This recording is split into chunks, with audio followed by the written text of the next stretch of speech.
नाज़रीन अस्सलामु अलैकुम वरहमतुल्लाहि वबरकातुहू। अल्हम्दुलिल्लाह आज हमारे दरमियान में सिर्फ बुरहानपुर ही नहीं, सिर्फ मुल्क भारत ही नहीं बल्कि पूरी दुनिया में मशहूर व मारूफ शख्सियत और हस्ती जनाब नईम अख्तर ख़ादमी साहब बुरहानपुरी अल्हम्दुलिल्लाह मौजूद हैं, जिन्होंने अल्हम्दुलिल्लाह हमारे शहर बुरहानपुर की एक नुमाया अंदाज से पूरे मुल्क में अल्हम्दुलिल्लाह तर्जुमानी की है। और ये एक ऐसे वाहिद शायर हैं अल्हम्दुलिल्लाह जिनके नातिया अशार को बड़े बड़े उलमा इकराम अपनी मजलिसों में बयान करते हैं। आज अल्हम्दुलिल्लाह हमारी पॉडकास्ट में मौजूद हैं। हम मोहतरम का दिल की अता गहराइयों से शुक्रिया अदा करते हैं। हम हज़रत का इस्तक़बाल करते हैं, उनको खैर मक़दम कहते हैं, उनको अहलन व सहलन व मरहबा कहते हैं। सबसे पहले तो हम आपके मशकूर व ममनून हैं कि आप हमारी पॉडकास्ट में तशरीफ़ लाए। जी, बहुत ही अहम तरीन सवालात हम आपसे पूछेंगे इंशाल्लाह आज की पॉडकास्ट में। जी, सबसे पहला हमारा सवाल तो ये है जी कि आपके शायर बनने की वजह हिजर की रातें हैं या अदबी ज़ौक़? अदबी ज़ौक़ रहा है जी, इसलिए कि घरेलू माहौल भी अदबी रहा हमारा। मेरे वालिद हशमतुल्लाह मजाज भी शायर थे जी, और मेरे बड़े वालिद अब्दुस्सुबान हातिम वो भी शायर थे माशाल्लाह। और बिलखुसूस हमारे नाना जो थे इज़्ज़तुल्लाह खादिम, तो वो तो खैर उस्ताद शायर थे जी। तो इस तरह से एक तरह से घरेलू माहौल जो था वो शेरी व अदबी रहा। तो जाहिर है कि जब घर का माहौल ऐसा रहा है तो फिर मुझे भी धीरे धीरे उसका शौक़ हुआ जी। तो मैं भी अपना शेर कहने लगा इस तरह से, मतलब जी। दूसरा सवाल ये था कि कब सोचा आपने कि आपको शायर ही बनना है? मतलब कुछ ऐसे माहौल पैदा हुआ होगा कि आपने ये ख्याल किया कि अब शायर ही बनना है? शायर ही बनना है इसलिए कि मेरी इब्तिदाई ज़माने में हिंदुस्तान के जो हालात थे, ख़ास तौर से उस ज़माने में इंदिरा गांधी जो थी वो हिंदुस्तान की वज़ीर आज़म थी और उन्होंने जो एमरजेंसी नाफिज किया था जी, तो एमरजेंसी में हिंदुस्तान के हालात ऐसे थे कि हर कोई जो था उससे तंग था, बेजार था। तो वहाँ से एक तरह से मुझे उस माहौल के ख़िलाफ़ मतलब कुछ शेर कहने का जज्बा पैदा हुआ। तो वहीं से फिर शायरी का सफ़र मेरा शुरू रहा, चलता रहा, जो कि आज तक चल रहा है। हमने सुना है कि अक्सर शायर मोहब्बत में नाकामी के बाद अपने गम को अपने लफ्ज़ों का जामा पहनकर लोगों के सामने बयान करते हैं। जी जी, ये कहाँ तक दुरुस्त है? और ये भी दुरुस्त है। ये बड़े नामवर शोरा ऐसे हालात से दो चार रहे हैं जिनमें आप कह लें कि साहिर लुधियानवी रहे हैं, मजाज रहे हैं, कई नामवर शोरा मतलब इन हालात से दो चार रहे हैं। जी, जैसे तहज़ीब हाफिज़ साहब ने अभी एक इंटरव्यू में कहा था कि मेरे शायर बनने की वजह ये रही कि हिजर की रातें मैंने काटी, उसके बाद में फिर यहाँ तक आया। उन्होंने एक बड़ी प्यारी बात भी ये कही थी अपने इंटरव्यू में कि हमने लोग जो मेरे से नौजवान तबका है इस वजह से रिलेट कर पा रहा है कि मैंने शायरी को वो जो हार्ड अल्फाज और सख्त अल्फाज उर्दू के होते थे उससे निकाल कर एक आसान लफ्ज़ों में पहराया मैंने, इस वजह से लोग मुझसे रिलेट कर रहे हैं। जी, बड़ी प्यारी बात उन्होंने कही थी। जी, आपके उस्ताद कौन हैं? मेरे उस्ताद मेरे नाना ही रहे हैं जी, इज़्ज़तुल्लाह खादिम साहब। वो मेरे नाना भी रहे हैं, मेरे उस्ताद भी रहे हैं। मैं उनका शागिर्द भी रहा हूँ और मुझे उन्होंने अपना जानशीन भी बनाया माशाल्लाह। ये रहा। अभी आपके पसंदीदा शायर कौन है? फ़िलहाल तो पसंदीदा शायरों में नहीं है कोई, लेकिन तीन लोग मेरे पसंदीदा रहे। पहले तो मीर तकी मीर रहे, दूसरे नंबर पर गालिब साहब आते हैं जी, तीसरे नंबर पर अल्लामा इकबाल आते हैं और चौथे नंबर पर आते हैं फैज़ अहमद। ये 4 शोरा मुझे बहुत पसंद रहे और इन्हीं की शायरी की रोशनी में मैंने भी अपना शायरी का सफ़र तय किया और अभी भी सफ़र कर ही रहा हूँ। उनकी फ़िक्र की रहनुमाई में जी। अभी भी मेरा शेरी सफ़र जो है वो जारी व सारी है जी। आपकी नज़र में फिल वक्त अभी ऐसा कौन सा शायर है जो वाकई हमारे मुल्क की पूरी दुनिया में तर्जुमानी कर रहा है? अभी तो फिलहाल ऐसा कोई शायर नहीं है जी। आज से 10-20 साल पहले ऐसे शायर थे जी जो तर्जुमानी करते थे और यही नहीं बल्कि हुकूमत की भी इस्लाह करते थे, हुकूमत पर तनकीदें करते थे जी। अब ऐसा शायर कोई मुशायरों की दुनिया में तो नहीं रहा तो हकीकतन सही मानों में तर्जुमानी कर सकते। जी। बुरहानपुर के एतबार से अगर देखा जाए तो बेहतर शायर बुरहानपुर में भी खैर अल्लाह के फजल करम से बहुत से शायर हैं, शोरा इकराम हैं। तो हमारे यहाँ भी 4-1 शोरा ऐसे हैं जी जिसमें लतीफ़ शाही साहब हैं, लतीफ़ शाह साहब, जमील असगर साहब हैं, वो तो उस्ताद शोरा भी माना में हैं, मजाज आशना हैं। मजाज आशना। तो ऐसे 3-4 शायर मतलब हैं जो वाकई में शायर हैं, उस्ताद शायर हैं। उस्ताद शायर जी। सबसे पहले कौन सा कलाम आपका मशहूर हुआ, से बहुत ज़्यादा शोहरत मिली? सबसे पहला तो मैं शेर कहता ही था जी। लेकिन पहला मुशायरा मैंने शायद 69 या 70 में पढ़ा था, बुरहानपुर ही में पढ़ा था जी। तो वो उस वक्त की मैंने जो गज़ल पढ़ी थी जी, और शेर तो उसके याद नहीं है लेकिन मसला मुझे याद उसका याद रह गया। उसमें उसका मतलब था कि मेरी मैनोशी के सामान निराले होंगे, मेरी मैनोशी के सामान निराले होंगे, मेरे पैमाने मेरे हाथ के छाले होंगे, मेरे पैमाने मेरा। ये मैंने पहली गज़ल बुरहानपुर में पढ़ी थी जी। ये आपके इकबाल चौक में ये मुशायरा हुआ था। मतलब यहीं से शोहरत का सफ़र शुरू हुआ। यहीं से शुरू। और जैसे आपका पसंदीदा कलाम, चाहे वो आपके उसमें हो, आपके कलाम में से या किसी और शायर के, सबसे ज़्यादा पसंद कौन से कलाम को करते हैं आप? अब मेरा तो सारा ही कलाम मुझे पसंद है। आपका तो जाहिर, लेकिन किसी और का ऐसा सबसे बार बार पढ़ो तो वही अंदाज़ लगता है कि पहली बार पढ़ रहे हैं? हाँ ये तो है। ख़ास तौर से मैं फैज़ को, असल में फैज़ अहमद फैज़ को, मैं फैज़ की कुछ गज़लें हैं जो हमेशा जब भी मैं सोचता हूँ या शायरी का ऐसा कि लहर जब आती है जी तो फैज़ की 1-2 गज़लें मैं गुनगुनाता हूँ आज भी। जी। फैज़ मेरे बहुत पसंदीदा रहे हैं।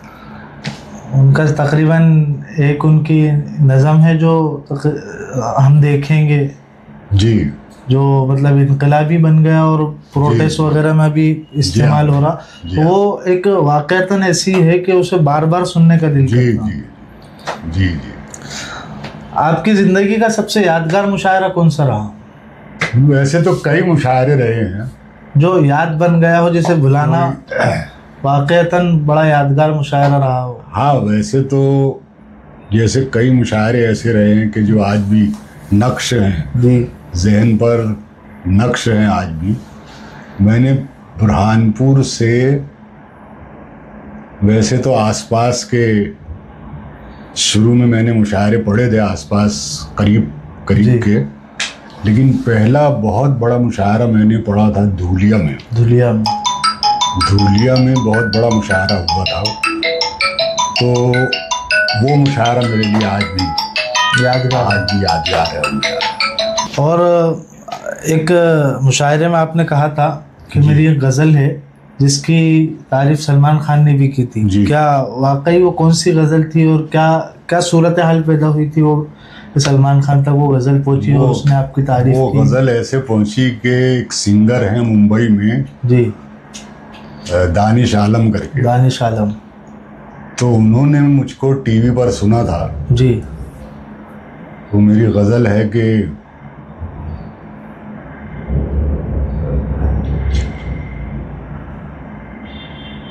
तो उन्होंने उस गज़ल को टीवी पर सुना मुझे। जी, जी, तो वो उनके वालिद भी शायर हैं दानिश आलम। जी, जी, तो दानिश आलम के वालिद जो थे वो अपना दुबई रहते थे। जी, तो उन्होंने दानिश आलम ने अपने वालिद को फ़ोन किया जी, कि अब्बा ये बुरहानपुर के नईम अख्तर खादमी को मैंने सुना हूँ जी, और उनकी गज़ल मुझे बहुत पसंद आई है।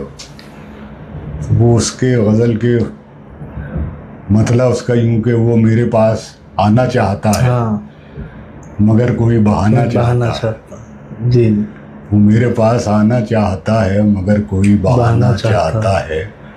यूं ही उलझा नहीं है पाँव मेरा, यूं ही उलझा नहीं है, यूं ही उलझा नहीं है पाँव मेरा, कोई मुझको गिराना चाहता है। क्या कहना, यूं ही उलझा नहीं है पाँव मेरा, कोई कोई मुझको गिराना चाहता है।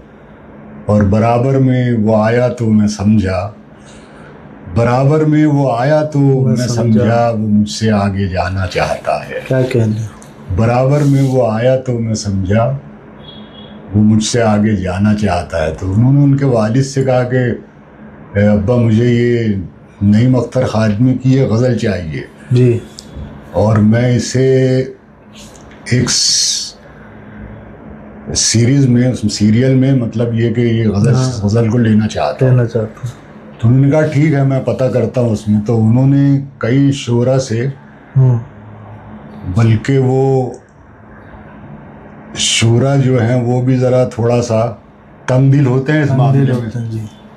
और बिलखुसूस ये कि कोई शायर को अगर फिल्मी दुनिया का कोई शख्स याद कर रहा है या बुला रहा है, अप्रोच कर रहा है, तो वो और भी जल जाते हैं इससे। तो बहरहाल उन्होंने कई शोरा से बताया मुझे, और वो शोरा जो कम से कम हफ्ते में एक आध बार हम कहीं ना कहीं मुशायरे में मिलते थे जी। तो कहे नईम साहब किसी ने भी आपका कांटेक्ट नंबर नहीं दिया। अच्छा, मैंने कहा चलता है भैया। तो वो फिर देवबंद के नदीम शाद ने क्या आपका नंबर मुझे दिया है। जी, जी। और फिर उन्होंने बताया कि मेरा लड़का जो है वो एक सीरियल में आपकी इस गज़ल को लेना चाहता है जी, गाना चाहता है वो, तो आपका मैं कांटेक्ट नंबर देता हूँ उनसे, आप राब्ता रखें उनसे। ठीक है। उन्होंने साहब मुझे फ़ोन किया, बताया सब ये कि ये गज़ल मुझे चाहिए अंकल आपकी। मैंने कहा ठीक है। हमने गज़ल मतलब ये कि उनको पोस्ट की। उसके बाद फिर के अंकल क्या आपकी खिदमत में पेश करना पड़ेगा। मैंने कहा पहले आप पहले अपना काम करें, बाद में जो भी रहेगा उसकी बाद में बात करेंगे उन्हें।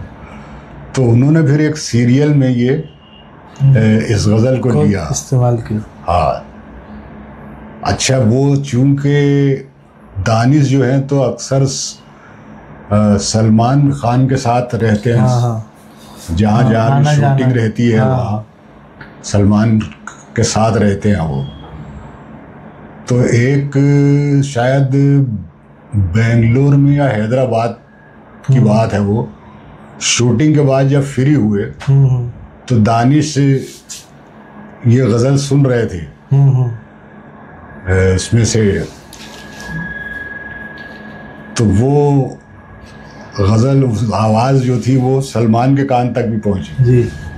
तो सलमान खान ने फिर दानिश को बुलाया कि भाई क्या सुन रहे हैं आप। दानिश हमने भी सुनाई है। तो दानिश ने फिर सलमान को सुनाई वो गज़ल जी जी। तो क्या यार किसकी गज़ल है ये। तो क्या सर ये बुरहानपुर के एक नईम अख्तर खादमी साहब हैं जी, उनकी गज़ल है ये, और हम इसको अपनी एक सीरियल में लेना चाह रहे हैं जी। अच्छा, तो ये इनका कांटेक्ट नंबर है क्या नईम साहब का। तो दानिश ने कहा जी हाँ सर, लाइए मुझे दीजिए। तो सलमान खान ने मुझे फिर फ़ोन किया जी जी कि अस्सलाम वालेकुम नईम साहब, हमने आपकी गज़ल सुनी अभी दानिश आलम के उसमें, और बहुत पसंद आई गज़ल, क्या आपकी आवाज़, क्या आपका तरन्नुम, क्या। अच्छा, मैंने कहा शुक्रिया, बहुत बहुत शुक्रिया। तो उन्होंने कहा कि मैं भी इस गज़ल को अपनी एक फ़िल्म में लेना चाहता हूँ। मैंने कहा ये तो मेरी खुशनसीबी है कि मेरी इस गज़ल को आप फिल्म में लेंगे उसमें। क्या ठीक है, मैं फ्री हो जाऊँगा तो फिर आपसे और बात करूँगा। मैंने कहा ठीक। इस तरह से मतलब ये गज़ल सलमान खान तक पहुँची। जी।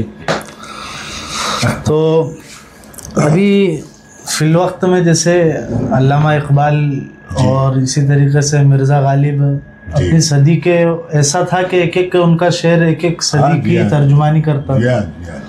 तो शायद उनके बाद कोई ऐसा शायर देखने में नहीं आता इस सदी में, इस दौर में कोई ऐसा शायर जो वाकई हकीकत में। अब अल्लामा इकबाल के एक एक शेर पर एक किताब आप बिल्कुल। और जितना हज़रत मौलाना अबुल हसन अली नव्वरल्लाहु मरक़दहू ने इकबाल को समझा उतना कोई नहीं समझा। बाकायदा उन्होंने किताब लिखी है अल्लामा इकबाल के शायरी पर। अभी फिलवक्त तो कोई ऐसा शायर देखने में नहीं आता। फिलवक्त तो ऐसा कोई शायर नहीं है।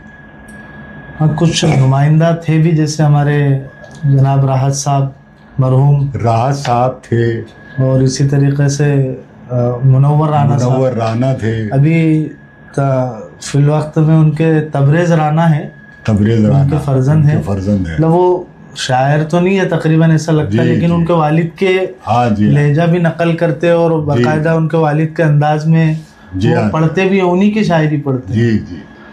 तो फिल वक्त मतलब ऐसा कोई मौजूद नहीं है जो हकीकत में तर्जुमानी तो ऐसा कोई शायर नहीं है जो। एक और ये सवाल था कि नात कहना, नात पढ़ना, ये हमने अक्सर सुना है कि शायरों के लिए बड़ा मुश्किल मरहला होता है नात कहना। जैसे दूसरी गज़लें वगैरह ये तो आम बात है, लेकिन नात कहना बड़ा मुश्किल होता है। जैसे जिगर मुरादाबादी की पूरा एक वाक़या है जो अक्सर उलमा बयान करते हैं कि कितनी मशक्क़तों से उन्होंने नात लिखी थी। जनाब राहत साहब भी एक मुशायरे में कह रहे थे कि मेरे नात पढ़ता नहीं, लेकिन उन्होंने जब पढ़ा वो कलाम उनका नातिया तो वाकई बड़ा मशहूर हुआ।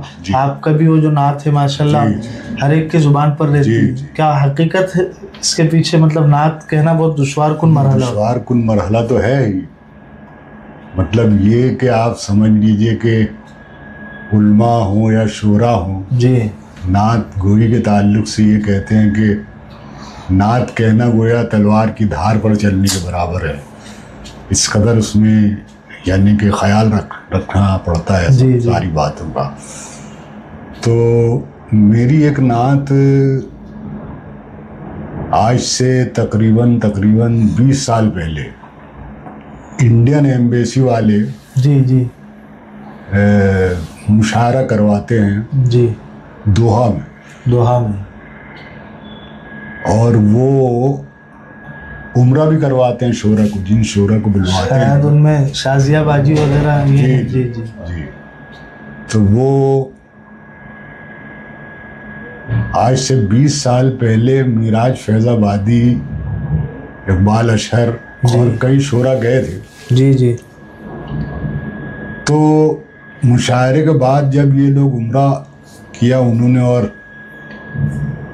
मदीना शरीफ गए जी, तो वहाँ मिराज फैज़ाबादी को मेरी नात मतले की क्या धुन सवार हुई कि बस वो मतला ही गुनगुनाए जा रहे थे। दिल रोज़े रसूल की जाली पे रख दिया हमने, ये फूल नूर की डाली पे रख दिया, इसको गुनगुनाए जा रहे थे। तो इकबाल अशहर ने कहा कि मिराज भाई क्या बात है, आप बहुत देर से नईम खादमी का ये मतलब गुनगुना रहे हैं। जी। तो मिराज भाई ने कहा कि यार इकबाल, मुझे ऐसा लग रहा है कि नईम खादमी की बहुत जल्दी हाजिरी होगी यहाँ पर। जी। और अल्लाह के फजल से फिर दूसरे साल मेरा भी जाना हुआ जी इंडियन एम्बेसी के मुशायरे में, और फिर उम्रा का शरफ हासिल हुआ। तो ये रहा इस नात के ताल्लुक से कि आज भी मुझे फ़ोन आते हैं जी, मदीना मुनव्वरा से आज भी मुझे फ़ोन आते हैं कि नईम साहब जैसे ही रोज़े रसूल पर हमारी हाज़िरी हुई और आपका ये मतला हमारी ज़बान पर आ गया, दिल रोज़े रसूल की जाली में रख दिया। तो ये रहा इस नात। इस नात के ताल्लुक से। बड़ी नाइंसाफ़ी होगी कि आप अल्हम्दुलिल्लाह हमारे स्टूडियो में तशरीफ़ लाए और आपसे वो नात के और आपकी वो जो मशहूर गज़ल है उसके चंद अशार न सुने जाएं। वो तरक्कियों की दौर में उसी का जोर चल गया और दिल रोज़े रसूल की जानिब। हम आपसे गुजारिश करेंगे कि उसके भी चंद अशार और उसके भी आप सुना दें तो बहुत नवाजिश होगी। नात के 2-3 शेर पेश कीजिए था, मतला है उसका क्या। दिल रोज़े रसूल की जाली पे रख दिया, दिल रोज़े रसूल की जाली पे रख दिया। हमने ये फूल नूर की डाली पे रख दिया,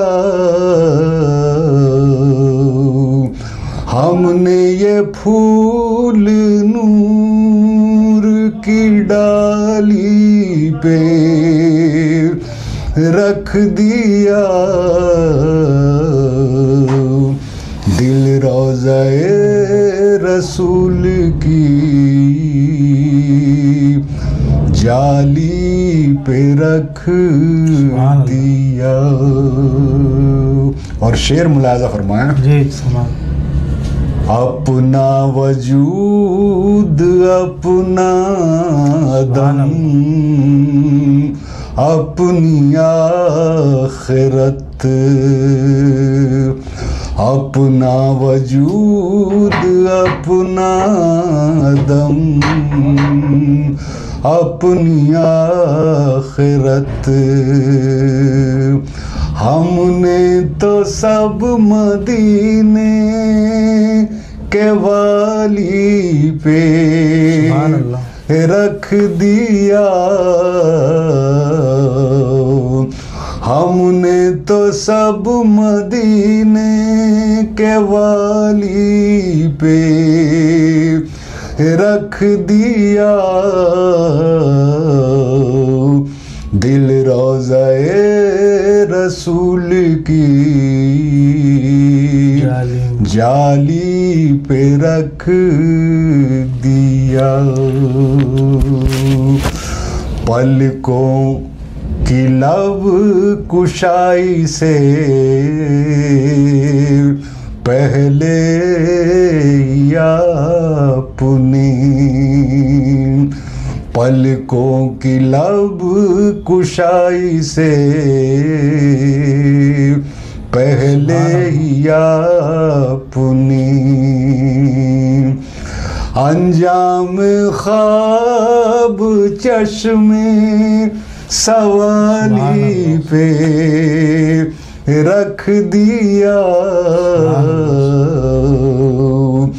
अंजाम ख्वाब चश्मे सवाली पे रख दिया। मैं एक गज़ल के चंद शेर पेश कर रहा हूँ। जी जी। मतला मुलाज़ा फरमाया। जी जी। तरक्कियों की दौड़ में उसी का जोर चल गया, तरक्कियों की दौड़ में उसी का जोर चल गया, तरक्कियों की दौड़ में उसी का जोर चल गया, बना के अपना रास्ता जो भीड़ से निकल गया, बना के अपना रास्ता जो भीड़ से निकल गया, सुलग उठेंगे जान कितनी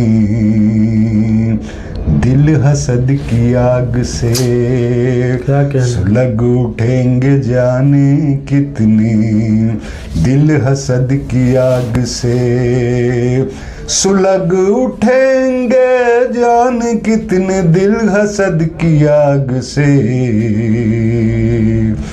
अगर हवा के रूबरू मेरा चिराग जल गया, अगर हवा के रूबरू मेरा चिराग जल गया, बना के अपना रास्ता जो भीड़ से निकल गया।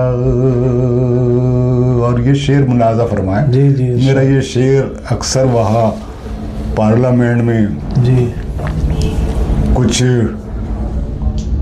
MP हजरात पढ़ते हैं अपनी तकरीर के दौरान। बना के अपना रास्ता जो भीड़ से निकल गया, जरा सी देर के लिए जो आ गया मैं अब्रू में, जरा सी देर के लिए जो आ गया मैं अब्रू में, इधर ये शोर मच गया कि आफताब ढल गया, इधर ये शोर मच गया कि आफताब ढल गया, बना के अपना रास्ता जो भीड़ से निकल गया। और मकता है कि नईम हिजरतों की रुत ने जोर भी दिया मगर, नईम हिजरतों की रुत ने जोर भी दिया मगर, न बाग से हवा गई न झील से कंवल गया, न बाग से हवा गई न झील से कंवल गया, बना के अपना रास्ता जो भीड़ से निकल गया, जो भीड़ से निकल गया। बहुत बहुत शुक्रिया, जज़ाकल्लाहु खैरन व अहसन जज़ा। आप अल्हम्दुलिल्लाह इतनी मसरूफियात के बाद तशरीफ़ लाए।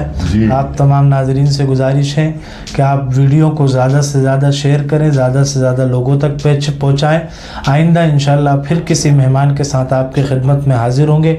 तब तक के लिए अल्लाह हाफ़िज़। जज़ाकल्लाहु खैरन व अहसन जज़ा।